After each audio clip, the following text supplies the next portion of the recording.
Estamos de volta com Em Pauta. Para você que chegou agora, está aqui conosco o Anildo Fernandes, ele que é coordenador nacional do CVV, e também o Dr. Ricardo Nogueira, que é psiquiatra, e a gente está falando sobre suicídio. Antes do intervalo, a gente falava ainda que precisamos tratar sobre esse tema, que é importante, que os números estão aumentando, e também sobre a prevenção do suicídio. Quais são os sinais que a gente deve detectar? Se tu tens uma pessoa em casa que sofre com depressão, já tem que ficar um pouco mais atento. Enfim, quais são possíveis sinais que merecem uma atenção? Não necessariamente que a pessoa vá se suicidar, mas que merece uma atenção. Então, assim, primeiro de tudo, a gente não deve deixar ninguém sozinho, principalmente em situações vulneráveis. Uma pessoa que está em separação, processo de separação de um relacionamento afetivo, é a grande maioria. Então, essa pessoa está sofrendo e ela se isola porque ela fica com vergonha daquela situação, ela se sente rejeitada, né? E principalmente no final do ano, dezembro e janeiro.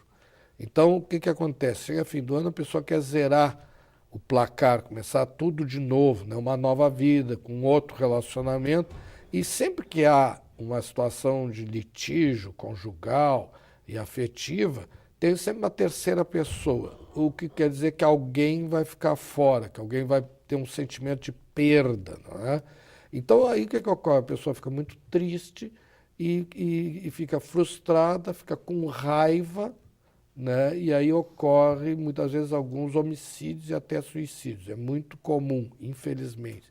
E outra coisa também, não só uma situação de desemprego, o suicídio é a síndrome dos Ds. Desemprego, desamparo, desesperança, desamor. Então, sempre que alguém estiver numa situação dessa, de frustração, de rejeição, alguém que foi demitido do seu trabalho, alguma pessoa que foi humilhada em alguma situação, né? Então, nós temos que nos aproximar, não deixar a pessoa sozinha, dar apoio. E pessoas que sofrem algum tipo de doença. No caso da depressão, como nós estávamos falando anteriormente, eu não concluí, quando a pessoa está deprimida, ela não faz nada. Depressão, 33% das pessoas têm momentos depressivos, não pode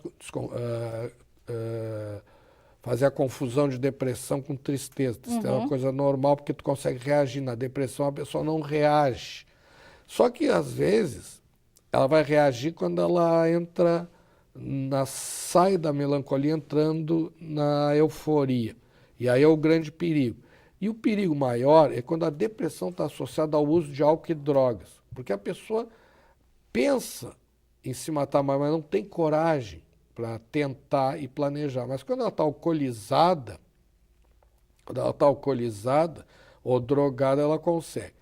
Na pesquisa que eu fiz para a minha dissertação de mestrado, eu pesquisei 180 suicídios. Nesses 180 suicídios, 90% usavam álcool e drogas. E o que ocorria? 48% deles tinham um alto número de boletins de ocorrência em delegacias de polícia, por agressão à família, agressão aos vizinhos, multa de trânsito, pequenas batidas, várias, né? Por quê? Porque as pessoas andavam alcoolizadas, drogadas. E as pessoas não veem isso. Acho muito engraçado isso. A pessoa vive na delegacia lá, chamada por causa da Maria da Penha, né? Já tentou agredir a mulher e a família 10 vezes. Nós temos, entre esses 180 suicídios, um caso que a pessoa tinha 15 boletins de ocorrência, sendo que o 15º foi o próprio suicídio, porque o suicídio tem que ser registrado e notificado. Então, são coisas assim que é fácil de ver. Eu tive um paciente que ele destruiu 4 carros 0 quilômetro. No primeiro carro. Por quê? Porque ele vivia alcoolizado, tem que chegar à conclusão. E o fato já tinha ocorrido com o irmão dele, por exemplo, que acabou suicidado. Até que ele chegar, vai acontecer o mesmo. Mas esperaram ocorrer em 4 situações, quando tu podia já detectar na primeira. Então, são coisas muito fáceis de detectar. Né? Tu muda de atitude, tu começa a chegar atrasado aqui no teu trabalho, tu não vem higienizada, maquiada, arrumada, tu começa a ficar triste, tu não começa a sorrir mais, mas tu era sempre uma pessoa alegre, o que que houve? Ah, briguei com minha namorada, era um relacionamento, ou uma perda, né? A depressão tem 3 causas básicas: perdas, que são mortes, abandono e rejeição. E são coisas muito fáceis de detectar e diagnosticar.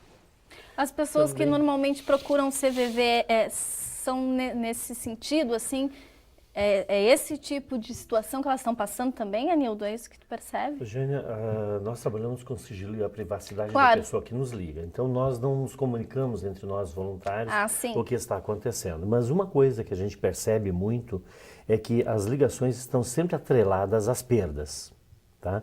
Ou ao sentimento de culpa. Consequência de uma perda também, tá? Então, isso é uma situação bastante delicada. Porém, nós, segundo fala a Organização Mundial da Saúde, de cada 10 suicídios, de 8 a 9 poderia ser prevenido, porque as pessoas vão dando sinais. Elas vão sinalizando. Só que nós, familiares ou amigos que estamos próximos dessas pessoas, nós não percebemos. A pessoa começa a dizer que a vida dela está um inferno. Eu quero sair daqui, vontade de dormir e não acordar mais, meu Deus, me tira daqui. Então tem uma série de situações que vão acontecendo, porém nós que estamos próximos não conseguimos entender, porque ouvir com atenção é uma arte e nós não somos treinados para isso, tá? Então, se nós temos consciência do que está acontecendo, se nós falarmos sobre a questão do suicídio no sentido de prevenção, não no sentido, muitas vezes, pejorativo, como acontece em algumas situações, como o caso do Robin Williams e outros que a gente presenciou, nós podemos formar nas escolas, o corpo docente, para que eles comecem a perceber, inclusive com as crianças ou outros maiores, tá, os adolescentes e adultos mesmo, que alguma coisa não está indo bem. Essa percepção, esse ouvir com atenção nas entrelinhas do que está acontecendo, é que ajuda a prevenir o suicídio. Então, quando nós estamos em atendimento, muitas vezes a pessoa vem e começa a falar das coisas que estão incomodando ela. E em alguns casos até ela entra chorando no telefone, dizendo: a minha vida está terminando, eu não aguento mais, eu preciso sair disso, não consigo.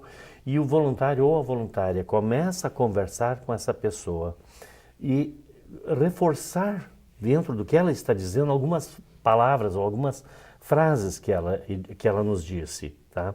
E ela, ao se ouvir, ao perceber que aquilo que ela disse era importante, ela mesma diz: que bom, tu acabou de me dar um excelente conselho para que eu possa resolver a minha vida, tá? Então, há uma situação delicada nisso tudo, que é falar, mas falar abertamente com responsabilidade. Mesmo no caso da mídia, pode falar, mas falar no sentido da prevenção, dos fatores que contribuem para o aumento do suicídio, tá? Que é uma situação gritante hoje. Quando o Dr. Ricardo Nogueira fala das taxas ou dos números de suicídio, ele está falando aquilo que está registrado. Porém, nós temos outras situações que são as subnotificações. Quantos acidentes de trânsito acontecem com o motorista sozinho, por exemplo? Quantos motoristas indo na traseira do carro que está na frente não viram o carro? Quantos acidentes com arma de fogo que são registrados como acidente de arma de fogo e foi suicídio? Então, os números são alarmantes, né, doutor? São muito maiores do que nós temos. E tem aqui. a questão do preconceito também, por exemplo, eu tenho um familiar que se suicidou e eu não quero tratar como um suicídio, eu acabo tratando como outra forma também, isso acontece? Também acontece porque eu assumo uma culpa de alguma coisa que eu vi, que estava próxima de mim e eu não fiz nada. Nós temos essa situação também. Sabe, familiar ou um amigo muito próximo que comete o suicídio, tá? E aí eu não posso assumir aquilo porque a pessoa foi falando. Como eu disse anteriormente, 80% a 90% podem ser prevenidos e evitados, desde que seja feito de uma forma adequada. O Dr. Ricardo Nogueira falou há pouco do grupo de sobreviventes de suicídio que Exato. tem em Novo Como Hamburgo. lidar com esses sobreviventes também, né? Isso, nós não trabalhamos isso como uma terapia, mas é uma conversa aberta onde aquelas pessoas que estão presentes ali, elas começam a falar das suas situações, o que está acontecendo com ela, a dor profunda que estão sentindo, em que o suicídio seria a solução de matar o problema continuando vivas. E aí entra um processo de ambivalência bastante grande, que é já a área do Dr. Ricardo, mas que é uma situação presente nesses momentos. Essa pessoa, ela vem, ela relata num grupo as coisas que estão acontecendo com ela, não só a questão do suicídio, mas as perdas como um todo, a angústia, o sofrimento que ela está passando, e o próprio grupo começa a se acomodar, porque cada um fala do seu problema. E aí, neste meio, eu percebo, ela, puxa, o problema dele é bem maior que o meu não é tão grande assim. Então, também posso superar isso. Tá? Então, esse é o processo. Essa é a forma de nós encararmos. Essa questão de conversa, de apoio, doutor, é fundamental para evitar? Hoje a gente está muito individualista. A gente não conversa mais em casa, porque não se vê, porque todo mundo trabalha, né? Então, por exemplo, eu tive 2 casos. Nós temos um Centro de Promoção da Vida. Eu sou o coordenador e a diretora científica é a doutora Kênia Rosário, que é pediatra e está fazendo psiquiatria infantil agora também. Então, ela teve 2 casos. De uma menina de 8 anos que foi para cima do telhado e queria se atirar do telhado. Perguntar para ela, o que tu quer te atirar daí, guria? Ninguém me dá atenção, ninguém me ouve. Pior que era verdade. Ela nunca viu os pais viviam trabalhando, né? Um outro menino de 5 anos que entrava na emergência do Mãe de Deus, um dia ele engoliu uma moeda, outro dia engoliu 2, 3, 4, ele ia engolindo. Né? Aí, mas por que tu está fazendo isso? Porque eu quero morrer. Mas por que tu quer morrer? Mesma coisa, porque ninguém me dá atenção, porque ninguém me ouve. Né? Então começou a chamar atenção, a gente começou a estudar essa situação. E eu tive um paciente de 10 anos, que aos 10 anos começou a usar crack, aos 13 foi diagnosticado. E o pai e a mãe eram da área da saúde, trabalhavam em vários hospitais, e nunca notaram que o menino há 3 anos já usava. Por quê? Porque não falo, porque não olho. Então o que está faltando? Da gente olhar no olho, né? Mas ele não tem tempo para isso. Então a gente fica no celular, no computador, no smartphone e não cuida. Na verdade é o seguinte, quem ama, cuida. Amar é asilar. Asilar é cuidar, proteger, aquecer e alimentar. Marguerite Duras, né? Então é isso que a gente tem que fazer, que a gente não está fazendo exatamente Por isso os altos índices também, por esse estilo de vida que a gente está levando, que a gente não conversa, que a gente não tem tempo para o outro, para si mesmo. Nós estamos muito individualistas e muito narcisistas. O que importa é eu me dar bem, eu estar bem, eu aparecer bem na foto, aparecer bem na fita. Mas tudo bem, tu pode querer aparecer, mas tem que aparecer bem mesmo. Mas para aparecer bem, tu tem que estar capacitado, treinado, sensibilizado, e nós vamos ter que acabar com esse narcisismo. Tu tem que olhar para o outro, tu tem que olhar para o lado, ver como é que o outro está se sentindo. Né? Então, os relacionamentos hoje, as pessoas se preocupam só em satisfazer o seu ego, mas não estão preocupadas em cuidar do outro, em compartilhar. Né? Então, na verdade, eu disse anteriormente que o suicídio é a síndrome dos Ds, mas o pior dos Ds é o do desamor. Né? Então as pessoas hoje se preocupam só em estar bem de vida, em representar que estão bem de vida, em viajar, em ter o carro zero, ter valores materiais, né? E se abandonou a sensibilidade, a simplicidade, o amor mesmo, né? O carinho, o afeto, né? Essas coisas hoje estão em falta, né? E o que é pior, né? A maioria das famílias hoje não tem pai, né? Então nós estamos com uma família hoje que ela está passando, nós estamos mudando de século, essa transição de um século para outro muda tudo. Então nós estamos meio perdidos, nós não sabemos quais são os valores, né? Então por isso que a gente vai ter que fazer uma mudança de comportamento. E essa mudança de comportamento se dá em termos gerais, de uma nova sociedade, né? que vai mudar e a gente vai ter que rever o que a gente quer, que tipo de família, que tipo de sociedade, que tipo de estrutura. E eu acho que é isso que nós estamos fazendo aqui. Bom, doutor, voltando um pouco, a gente estava falando dessa questão de observar também os sinais, de conversar, olhar para o outro. Vamos supor, né, numa situação da minha família, percebi algo diferente, aquela pessoa está diferente. Que caminho procurar? E os órgãos de saúde estão preparados para tratar o suicídio? Olha, essa é a nossa luta, né? Então, o que a gente faz? Nós fizemos sensibilização, que é dar os dados para sensibilizar, e aí capacitar as pessoas, porque tu tem toda a razão. Capacitar as pessoas, os profissionais da área da saúde. Só que lá era o grande problema do suicídio. Antigamente alguém chegava e dizia assim, tem que perguntar se a pessoa quer suicidar. Eu vou perguntar, se o cara disser que sim, o que eu faço? Né? Não sei o que fazer, não sei para onde encaminhar. Então, o que a gente fez? Capacitou essas pessoas, né, e treinou elas. Então, por exemplo, no Hospital Mãe de Deus, hoje tu pode entrar na emergência com gripe, mas vamos perguntar se tu pensou em te matar. Por quê? Porque tem um protocolo. Né? A gente tem experiências exatamente ao contrário, que a pessoa chega lá e diz assim, eu estou com uma dor no peito, mas aí o médico nem olha nos olhos da pessoa e pergunta, é tosse, por exemplo, né? Quando devia te perguntar o que está te levando a isso, né? Nós temos o caso de um paciente que dizia que tinha o coração partido. E os médicos dizem, não, o coração é partido em átrios e ventrículos, né? E aí o cara ficou 6 meses dizendo isso, no 6º mês se matou. Só que ele tinha perdido a mulher há 6 meses atrás, que viveu com ele 40 anos, e estava com um luto, né? E isso leva à famosa síndrome do coração partido. Então, essas questões afetivas são a principal questão. Só que ninguém quer conversar sobre isso, ninguém quer saber se tu está te separando, que o teu marido te abandonou, que o teu marido te rejeitou, que o teu marido morreu. Por quê? Porque isso nos deprime. E hoje nós vivemos uma sociedade que ninguém pode se deprimir, todo mundo tem que ser feliz. Oi, tudo bem? Tá tudo bem? Beleza? Ok? Não é. A gente tem que aprender que a gente não tem que estar feliz sempre, não vai ser feliz sempre. Né? Que a gente tem que conviver com a tristeza, com a própria depressão, porque a depressão é uma realidade. E o que isso tudo gera? Medo, e o medo gera essa ansiedade. Então nós vivemos hoje uma sociedade que 90% das pessoas têm ansiedade. E aí entra também, né, doutor, a questão do julgamento.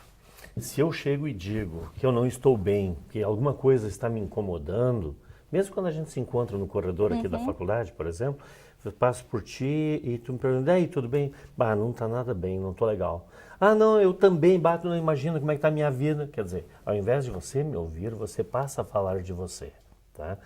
Que não é o legal. O legal é, eu disse que eu não estou bem, é você se colocar à disposição para me ouvir.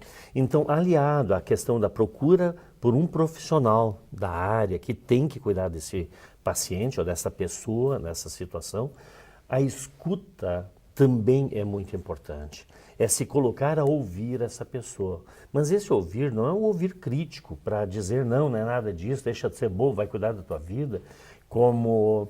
Bah, a minha vida está um caos, eu não estou me sentindo bem, está tudo ruim na minha vida. Que é nada, olha só o carrão que tu tem, olha a família, que é normalmente o que as filhos. pessoas fazem.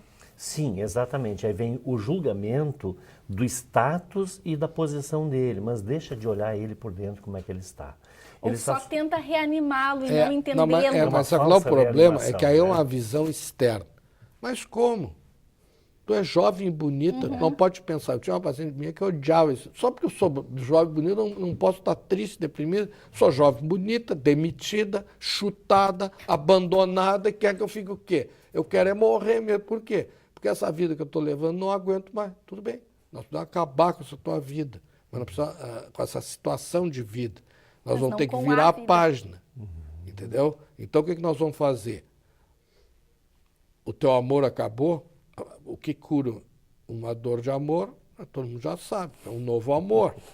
Né? Por exemplo, eu tive um amigo que foi demitido de uma emissora de rádio jornal, que ele trabalhou anos lá. Então ele entrou numa depressão, parecia que ele ia morrer e que ia tudo acabar. Aí o que ocorreu? Ele teve que ir para o mercado procurar emprego. E ele conseguiu ir para uma emissora muito maior, muito melhor. Se ele tivesse ficado acomodado, Então, a gente tem que ter essa capacidade de reação. Mas o que acontece? Quando a gente está deprimido, a depressão é a doença da vitalidade. Tu perde a força, tu perde o teu Deus interno, que é o ânimo. Né? Então, a gente tem que resgatar e recuperar esse Deus interno, né, para que possa retomar a vida. E já avisar que, assim como no alcoolismo, na drogadição, vai haver recaídas. E a gente tem que estar preparado para saber lidar, né? Bom, eu preciso encerrar o programa, Anildo. Acho que é importante a gente destacar de novo, né, como entra em contato com o CVV, que também faz um papel importante nessa questão da prevenção do suicídio. Perfeito. O CVV, ele tem um número que foi concedido pelo Ministério das Comunicações, que é o 141. Todos os postos do Brasil atendem por esse número e também os números locais dos seus postos, tá? Esse fim de semana nós estivemos em Brasília, no 4º Simpósio Internacional de Prevenção do Suicídio, onde está sendo trabalhada a mudança desse número para um número de emergência, o número 188, que vai comportar o atendimento de todo o país, inclusive das localidades onde não existe telefone, tá? Então esse é um processo que nós estamos passando nesse momento para divulgar mais o nosso trabalho e também permitir que mais pessoas possam buscar ajuda a qualquer momento, tá?